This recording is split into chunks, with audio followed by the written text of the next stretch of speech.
Olá, tudo bem? Olha, o nosso tema hoje é o seguinte: a história de Mariana, Brumadinho, a relação dessas cidades com a Companhia Vale do Rio Doce e a tragédia ambiental que atingiu essas duas cidades, provocando mortes, um desastre. Então vamos lá. A aula de hoje, ela vai servir para preparação para vestibular, para o Enem, trabalho escolar, redação. Então, preste muita atenção nos elementos que vamos apresentar aqui. Basicamente, o primeiro elemento é a história de Mariana e a história de Brumadinho. Vamos lá. Mariana é a primeira vila de Minas Gerais. Ela surgiu na época do princípio da mineração aurífera, quando a produção de ouro, surgiu aqui na região das Minas Gerais. Nesse entorno da mineração aurífera, apareceram várias cidades. Mariana, que além de possuir um rico patrimônio histórico-cultural, por causa do seu acervo em relação ao período colonial, Mariana também é uma cidade ligada ao entorno da mineração de ferro e de outros metais. Hoje é uma atividade importantíssima naquela região de Mariana. Bom, é uma cidade que tem uma forte vinculação com a mineração aurífera ou a mineração de ferro e etc. É uma cidade acostumada a ver o seu solo rasgado, o seu solo utilizado para a cobiça humana, muitas vezes. Quantas pessoas vieram para cá, para as Minas Gerais, atrás do ouro, da riqueza aurífera? E hoje, as suas terras continuam rasgadas atrás do ferro e de outros metais. Bom, Brumadinho também tem uma história parecida. Brumadinho surgiu no entorno da mineração aurífera nos primeiros anos do século XVIII. Nessa região também se constituiu um povoado que mais tarde virou município. Brumadinho tem um passado histórico rico de ligação com o período de colonização do Brasil e hoje também é uma cidade ligada à mineração de ferro e outros metais. Essas duas cidades, Mariana e Brumadinho, têm uma vinculação com a Vale do Rio Doce, a Companhia Vale do Rio Doce. Essa empresa e as suas subsidiárias e outras empresas vinculadas atuam naquela região na extração de minério de ferro e outros metais. Vamos, então, a um histórico, breve histórico, da Companhia Vale do Rio Doce. Presta atenção. A Companhia Vale do Rio Doce, que hoje é chamada de Vale, ela mudou o nome, foi criada em 1942 pelo presidente Vargas. Ela faz parte de um impulso industrializante do governo Getúlio Vargas. Ele tinha como uma das suas marcas registradas o nacionalismo e a industrialização. Dizia Getúlio Vargas que a indústria era o elemento fundamental para a soberania nacional. E aí foi criada a Vale, que na verdade encampou na região de Itabira, em Minas Gerais, encampou propriedades de outros investidores estrangeiros. Muito bom. A Vale, então, constituiu-se numa mineradora. Ela vai produzir o necessário para as demais empresas que vão fazer parte do esforço de industrialização de Getúlio Vargas. Por exemplo, a Vale vai produzir minério que será utilizado pela Companhia Siderúrgica Nacional, lá em Volta Redonda, no Rio de Janeiro. Tá certo? Bom, quando chegamos a 1997, no governo de Fernando Henrique Cardoso, a Companhia Vale do Rio Doce foi privatizada. Você sabe o que é ser privatizada? É o seguinte, a empresa que é controlada pelo Estado tem as suas ações vendidas em leilão em bolsa de valores. Investidores compraram a maior parte das ações e assumiram o controle da companhia Vale do Rio Doce. Então, essa grande empresa, que é uma das maiores multinacionais do mundo, tornou-se uma empresa privada. Não é mais uma empresa controlada pelo Estado brasileiro. Muito bom. Em 2013, olha que coisa curiosa, em 2013, a Vale foi tema da escola de samba Grande Rio, lá no Rio de Janeiro, com o samba Brasil que Vale. Olha que título, né? O Brasil que vale, vale o quê, né? Vale uma tragédia, vale um desastre, vale essas mortes todas. Pois é, vamos então à tragédia.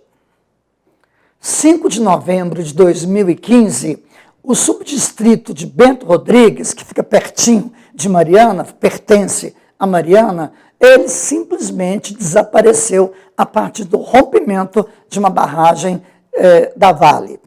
Era uma empresa chamada de Samarco, e essa empresa é uma empresa pertencente ao grupo da Vale. Pois é, essa barragem ela se rompeu e um rio de lama atingiu o subdistrito de Bento Rodrigues. Muitas pessoas morreram. Nós tivemos 18 mortos e um desaparecido. Agora, é o maior desastre ambiental do Brasil, porque a lama não só destruiu esse subdistrito, mas avançou e atingiu o Rio Doce. Praticamente matou o Rio Doce. E chegou ao oceano, no Espírito Santo. Ela provocou um desastre ambiental e nós não sabemos quando a natureza vai se recompor nessa região. Quais os danos efetivos que o meio ambiente sofreu, além, é claro, das perdas de vidas humanas. Bom, queria lembrar que, até hoje, ainda há questões ligadas a esse processo, indenizações que não foram pagas, multas que não foram pagas e responsáveis que não foram punidos. Esse é um processo complicado e isso marca muito a história do Brasil, né? Vamos lá. No dia 25 de janeiro de 2019, outro desastre, outra tragédia. Uma barragem, a barragem do complexo Mina do Feijão, da mineradora Vale do Rio Doce, na região de Brumadinho, ela se rompeu. Quase 13 milhões de metros cúbicos de rejeitos atingiram a área administrativa da Vale, atingiram as áreas próximas, vilarejo, pousadas, residências, enfim. Outro desastre, outra tragédia. Mas de proporções, em termos de vidas humanas, muito maiores. Até o final de janeiro de 2019, nós já tivemos dezenas de mortos, centenas de desaparecidos e danos ambientais, materiais incalculáveis. Quantas espécies desapareceram? Não é? E o ecossistema? Quando será recuperado? E as ameaças aos rios, ao rio Paraupeba, como é que vai ser? Agora passamos à outra parte. Versos de Drummond a respeito da Vale. Olha que interessante a sensibilidade do poeta em relação a essa empresa e a sua relação com Minas Gerais. Olha só. O rio é doce, a Vale amarga. Ai, antes fosse mais leve a carga entre estatais e multinacionais, quantos ais? A dívida interna, a dívida externa, a dívida eterna. Quantas toneladas exportamos de ferro? Quantas lágrimas disfarçamos sem berro? Olha que sensibilidade do poeta.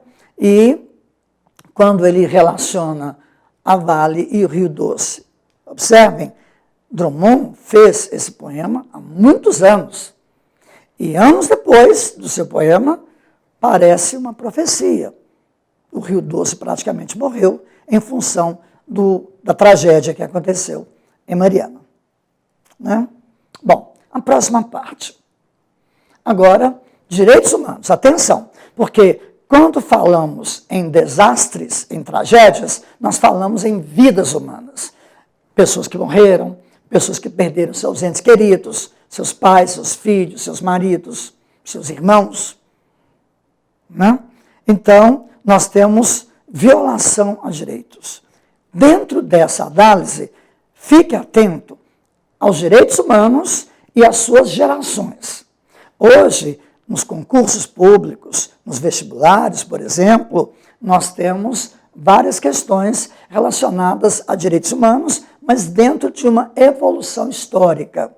Além disso, ao fazer uma redação, ao fazer um texto, ou ao interpretar um texto, você vai precisar de ter uma noção a respeito da evolução das gerações dos direitos humanos. E mais gerações vão aparecer. Vamos falar, a princípio, das 5 gerações dos direitos humanos. Preste atenção. A primeira geração, a geração que surge lá no século XVIII, por exemplo, com o Iluminismo, essa geração, ela é pautada em garantir as liberdades do indivíduo, em garantir um Estado não interventor, um Estado que seja um Estado defensor e protetor dos direitos dos indivíduos. Muito bom. Essa geração, que é a primeira e a mais antiga, ela é pautada sistematicamente, ou principalmente, ou objetivamente, nos direitos civis e direitos políticos. O direito ao voto, por exemplo, as liberdades individuais, o direito à propriedade, enfim, são direitos muito formais. Não são direitos exatamente estendidos a todos. Mas, de qualquer forma, são direitos. E dentro desse cenário aqui, nós temos a Revolução Francesa, o Iluminismo, a independência dos Estados Unidos como elementos forjadores dessa consciência da primeira geração de direitos humanos. Só para lembrar aqui, direitos políticos, direitos civis e também, lembrando, um Estado não interventor são geralmente direitos oponíveis, ou seja, contra o Estado que possa oprimir, que possa inibir a liberdade do indivíduo. Lembrando que no processo anterior, ou seja, do século XVIII para trás, havia a predominância do Estado absolutista, um Estado tratado, em geral, como Estado opressor para várias classes na sociedade. Né? Muito bom. A segunda geração está relacionada principalmente ao ambiente gerado pela Revolução Industrial. A Revolução Industrial produziu um cenário de pobreza, de miséria para a classe trabalhadora, ou seja, é o momento em que os mais pobres começam a se articular, começam a agir em prol de seus interesses, surgem sindicatos, surgem movimentos ligados ao trabalhador e às suas demandas, aos seus direitos, às suas reivindicações. Pois é, essa segunda geração, ela está relacionada a esse cenário, que é um cenário social gerado pelo processo de industrialização. E nesse sentido, nós temos os direitos ligados, olha só, direitos sociais, culturais, econômicos e coletivos. Então, aquela parte mais formal da primeira geração, ela começa a ficar mais prática, mais objetiva, mais positiva, determinando, por exemplo, jornadas de trabalho de 8 horas, determinando, por exemplo, proteção à criança, proteção à mulher em caso de exploração do trabalho. Né? Então, nesse sentido, nós começamos a perceber uma clássica evolução. A nossa Constituição, que foi promulgada em 1988, ela tem uma coisa interessante. Ela é muito ligada à questão de direitos humanos, tanto é que é chamada de Constituição Cidadã, e nessa Constituição há uma preocupação em fazer com que os direitos por ela estabelecidos sejam efetivamente cumpridos. Você sabe que na nossa Constituição existe o princípio do mandado de injunção? Sabe o que significa isso? Significa que o cidadão pode entrar na justiça para exigir que a Constituição seja cumprida e que os seus direitos não sejam violados. Não é legal isso? Pois é, vamos agora à próxima geração. A terceira geração é a geração dos direitos difusos e coletivos. Difuso significa para todo mundo. Tá? Difuso é para todo mundo, não só de um país, é para todo mundo mesmo, é do mundo, para o homem, para a humanidade. Não é para o brasileiro, para o japonês, para o norte-americano, é para o ser humano. Então, essa terceira geração aqui, ela está muito relacionada aos seres humanos em todo o planeta. E a sua relação com o ambiente, a sua relação com a natureza, ou seja, há uma conscientização mais clara, mais evoluída, relacionada, por exemplo, à proteção do meio ambiente, ao ecossistema, à poluição. A gente começa a observar também, nesse cenário aqui, a ideia de que o patrimônio de todos está acima do patrimônio do indivíduo. Por exemplo, em Belo Horizonte, nós temos o Complexo da Pampulha transformado em patrimônio da humanidade. Ou seja, aquele local, aquele complexo de edificações, etc., ele pertence à humanidade. Isso é muito interessante, porque tem ligação direta com essa evolução dos direitos humanos, a terceira geração. Né? Ligado à humanidade, ao entendimento entre os povos, ligado também à noção de que nós estamos numa aldeia global. E o que existe nessa aldeia global nos pertence, porque é o nosso direito. Né? Muito bom. Agora, quando chegamos à quarta geração, aí é mais complexo, é claro. Né? À medida que nós evoluímos, os direitos humanos também evoluem, naturalmente. Dentro dessa perspectiva, chegamos então à questão do patrimônio genético. Até que ponto a ciência pode manipular, pode interferir na concepção? Não é? Podemos chegar a clones humanos? Sim, não. Os pais podem definir geneticamente os seus filhos? Sim, não. É uma questão complicada, e essa questão está ligada diretamente aos direitos da quarta geração. Essa quarta geração de direitos humanos implica, presta atenção, implica também, além de uma análise, além de uma preocupação relacionada à questão da genética, ou da ética da genética, ou da bioética, né? Nós temos também a questão da democracia, a informação, ao pluralismo. São direitos dos seres humanos. Você sabe o que é direito ao pluralismo? É o direito de ser um indivíduo, de ter as suas especificidades e não sofrer preconceito ou qualquer tipo de discriminação por causa disso. Por causa da religião, por causa da cor da pele, por causa do gênero. Né? Então, nós temos agora direitos mais amplos.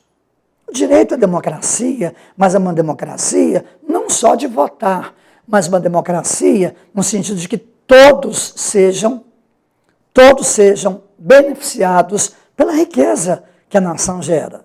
Né? De uma forma ou de outra, que o benefício chegue a todos. Isso é democracia. É uma democracia social. Ok? Bom, nós temos também agora a quinta geração. Nesse caso da quinta geração, obviamente, há uma ligação, claro, né, com a evolução tecnológica. Nós evoluímos. Desde a Idade das Pedras, nós evoluímos. E a tecnologia, ela impõe mudanças nas nossas relações. Industrialização, por exemplo, no século XVIII, né? A gente tem agora a questão da cibernética e das tecnologias, como a realidade virtual e a internet. Ou seja, é muito complicado agora. Observem que a internet, ela faz com que haja, por exemplo, facilidade de comunicação, de interação e também questões ligadas à invasão de publicidade, perdão, à invasão de privacidade, a invasão do nosso direito à privacidade. Como é que fica isso? Então, observem que evoluímos e nessa evolução, hoje, há, por exemplo, delegacias especializadas em crimes cibernéticos. Não? Pois é. O direito à paz, supremo direito da humanidade e axioma de uma democracia participativa. Nós temos o direito à paz. Certo? Pois é. Então, essas são as 5 gerações de direitos humanos. O que nós vimos? Nós falamos sobre o histórico de Mariana, o histórico de Brumadinho, falamos a respeito da criação da Vale do Rio Doce, uma empresa surgida no período de Getúlio Vargas, falamos também sobre as tragédias que atingiram Mariana e Brumadinho por causa de rompimento de represas da Vale, que ainda não foram devidamente investigados e com os responsáveis efetivamente punidos. Também colocamos poema de Carlos Drummond de Andrade, profético, sobre a relação da Vale e do Rio Doce, né? E, por final, falamos a respeito dos direitos humanos, da violação dos direitos humanos, como aconteceu com esses desastres, com essas tragédias criminosas, com certeza. Um abraço, e se tiver dúvida, estou aqui à disposição.